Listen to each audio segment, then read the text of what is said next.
Nous sommes dans la halle technologique du centre Meuse-Haute-Marne dans laquelle nous faisons des essais sur des containers. C'est un projet de recherche qui s'appelle DCND qui a pour objectif de contrôler l'état de santé du béton dans deux cas. Le premier cas, c'est dans le cas des containers qui sont ici. Le deuxième cas, c'est dans le cas des centrales nucléaires lorsqu'il faudra ou il faut les démanteler.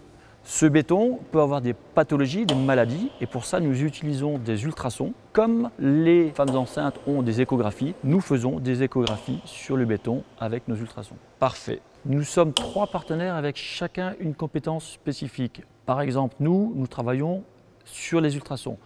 Toulouse travaille sur le radar, donc les ondes électromagnétiques, et Bordeaux travaille sur les méthodes électriques. Nous apportons avec les partenaires des techniques nouvelles qui permettent d'avoir des solutions plus sensibles à l'endommagement du béton. L'intérêt pour l'Andra est important parce que très souvent, actuellement, le béton est contrôlé par des essais destructifs. Or nous proposons des solutions avec des contrôles non destructifs. Ça évite d'endommager le béton, ce qui n'est pas possible sur des stockages de déchets, et ça permet de multiplier à moindre coût les essais. Les contrôles non destructifs que l'on propose seront très importants pour savoir si le béton pourra résister aux efforts appliqués dessus pour les manipuler. Ensuite, dans le cas du démantèlement des centrales notamment, afin d'éviter que tout le bâtiment ne s'effondre, ce qui serait absolument catastrophique, il est nécessaire de savoir si le béton peut encore résister suffisamment.